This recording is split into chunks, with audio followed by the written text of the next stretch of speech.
En el ejercicio 7 lo que nos piden es encontrar cuál es el lugar geométrico, ¿sí?, que esté más o menos a este punto, ¿sí?, digamos, distancia al 2 menos 1, en este caso sea igual a 5, ¿sí? Entonces, tenemos que pensarlo de la siguiente manera. Nosotros vamos a, ya les digo, como siempre, planteemos un croquis del problema como para entender qué es lo que nos están pidiendo. Si esto viene muy útil para estos casos. Nosotros, por ejemplo, acá tenemos los dos ejes, el eje X y el eje Y, ¿sí? Y, por ejemplo, nosotros nos ubicamos en el punto 2 menos 1. Entonces, ubicándonos en este punto, que este sería el centro, la idea sería todos los puntos que estén a una distancia 5. ¿Cómo calculábamos nosotros digamos, la distancia entre vectores? Si ustedes se recuerdan de las guías anteriores. Supongamos que en este caso tratamos este punto como si fuera un vector, es decir, un vector que va a nacer del 0, 0, ¿sí?, que va a estar en este caso. Entonces, un punto que esté a una distancia 5, básicamente supongamos que ese punto, vamos a llamarle punto anónimo AB, ¿sí?, por decir algo. Coordenadas en X, coordenadas en Y. Entonces, y este punto vamos a llamarle C, que en este caso es el 2 menos 1. Entonces, la distancia entre ese punto P y el punto C, ¿sí?, si por ejemplo nosotros tenemos el punto P acá, supongamos que en este caso este es el AB, el punto P, va a ser la resta entre esos dos vectores. Recuerden ustedes que nosotros lo que hacíamos era, tomamos los dos vectores, restábamos por ejemplo C menos P o C menos D, y este vector nuevo, que es la resta, por ejemplo en este caso va a ser P menos C, este vector que es la resta tenía una determinada norma. Entonces calculamos la norma de esa resta, ¿sí? Entonces, eso es análogo, por ejemplo, si nosotros lo sumábamos, hacíamos el paralogramo y teníamos la diagonal mayor. En este caso es la diagonal menor. O sea, empieza desde ahí. Entonces, la distancia entre esos dos puntos va a ser la norma de la resta entre esos dos puntos, ¿ok? Entonces, esto es lo mismo. Si en este caso, por ejemplo, si aplicamos esa definición, esa distancia tiene que ser exactamente igual a 5. ¿Cómo hacemos? Fíjense.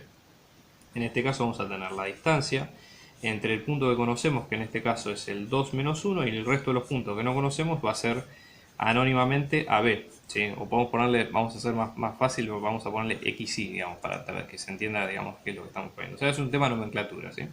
Entonces en este caso nos va a quedar 2 menos X, ¿sí?, y después tenemos menos 1 menos Y, y la norma de este vector nos va a quedar igual a 5, ¿sí? Entonces vamos a ver cómo se desarrolla. La norma de un vector sale por Pitágoras. Recuerden ustedes que nosotros, por ejemplo, si teníamos un vector, ¿sí?, donde acá nosotros tenemos las componentes en X y las componentes en Y, básicamente esto es como aplicando Pitágoras para un triángulo rectángulo, sale sumando los cuadrados de los componentes de cada uno, ¿sí?, y luego haciendo la raíz cuadrada. Entonces este concepto es el mismo si aplicamos algo acá. Vamos a tener, fíjense, 2 menos X al cuadrado, después tenemos menos 1 menos Y todo al cuadrado, y aplicando la raíz cuadrada, esto nos va a dar igual a 5. O sea, esta es la ecuación de la cual nosotros partimos.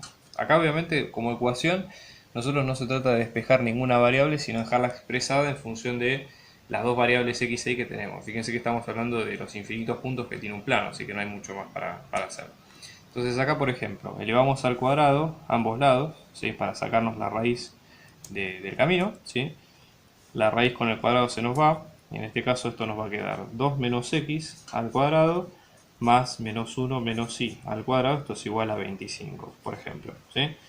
Otra cosa que se puede hacer es lo siguiente, ¿sí? Fíjense, si nosotros estamos elevando un número al cuadrado, nosotros ponemos 2 menos x al cuadrado, lo mismo que si ponemos un menos x más 2 al cuadrado, o sea, cambiamos el orden, y si sacamos el menos 1 nos va a quedar como menos 1 por x menos 2 todo al cuadrado, y esto nos queda x menos 2 al cuadrado. Así que lo expresemos así o lo expresemos de otra manera es más fácil. Pero es mejor, ahora van a ver por qué, expresarlo de esta manera, con la variable primero y después el resto, que no es lo mismo. O sea, en este caso nos va a quedar x menos 2, todo esto al cuadrado. Si aplicamos lo mismo para este caso, esto nos va a quedar y más 1, porque sacamos el menos 1 restando afuera, entonces esto nos va a quedar y más 1, ¿sí?, al cuadrado, esto es igual a 25. Entonces, esto que acabamos de escribir acá es ese cuerpo geométrico que nos pide todos los puntos que estén a la distancia 5 de ese punto que vemos acá. Si nosotros lo dibujamos a ese cuerpo geométrico, ¿qué es lo que nos va a pasar? Fíjense. Vamos a tomar el mismo gráfico, lo vamos a dibujar en negro.